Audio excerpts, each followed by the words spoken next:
Hello student, this is Dr. Athir Iqbal. Today this is continuation of our previous topic, cost of capital. And in cost of capital, today I'll discuss cost of equity, that how we calculate cost of equity in any organization. Remember that whenever you are calculating cost of equity, there are two different approaches which are possible to apply in any situation, depending what information is given to you. Since we have already discussed these concepts in various lectures in much detail. So if you have to go in much detail of this topic, you can go to the previous lectures and get review from that the places. This lecture mainly give you a review and remind you that how we can use these two concepts that we discuss in separate platform. The one is dividend discount model and the another one is capital asset pricing model, and we use it to calculate cost of equity. If you are using a dividend discount model or a Gordon dividend discount model, so you are quite familiar with this structure, that price is depending on future dividend, investor required return and growth. If we have all these information, we can manipulate the formula to calculate R. This R that you will calculate in this dividend discount model will be taken as cost of equity.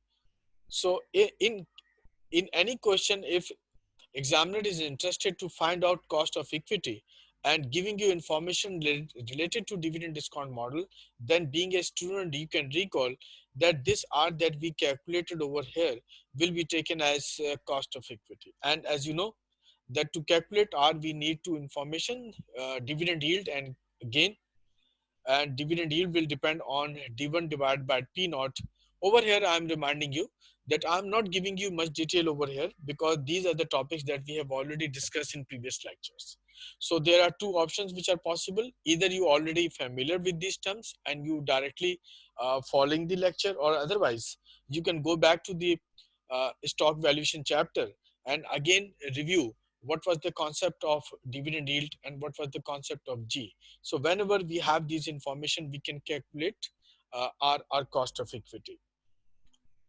So these are the two formula that you might use. It's up to you. You can use simple P naught is equal to D1 upon R minus G, or you can manipulate it and find out R with the help of D1 upon P naught plus G.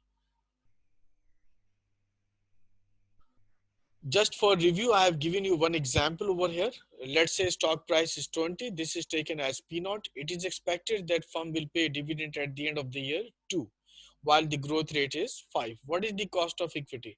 If this type of information is given and question is asking you to calculate cost of equity, then we assume that the examiner is asking you to apply dividend discount model.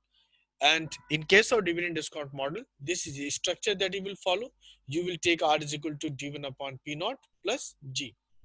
D1 was given 2 and P naught was 20 plus growth rate was given 5%. When you will get dividend yield and capital gain, so the total return will become 15%. This 15% will be called cost of equity that you calculated with the help of dividend discount model. The second option which is possible is through capital asset pricing model. In this model, the required return is equal to risk-free rate plus beta market return minus risk-free rate, which can also be taken as risk premium. So we have already practiced it in risk and return chapter. From there, you can again review it. But over here, I'm giving you a just idea that uh, we are we are able to use these concepts again to calculate cost of equity. So it's up to the examiner to decide what approach he is planning in the question. If a question is providing you this kind of information that risk-free rate, beta, and market return is given, it means that examiner is asking you to apply capital asset pricing model to calculate cost of equity. So in such a situation, the question might appear like this: risk-free rate is 10%, market premium, which is difference of market return and risk-free rate, is 5%, while beta is 1.2, calculate investor required return. Student, this investor required return may be taken as expected return or in simple terms you can call it cost of equity. So if we fill all the information in the formula, then the resulting answer is 16%. So this 16% will be taken as cost of equity. So in cost of equity, we have two different approaches that might be used in the question, depending what information is available. Either you can apply a dividend discount model, or you can apply uh, CAPM model, and then you can calculate the cost of equity.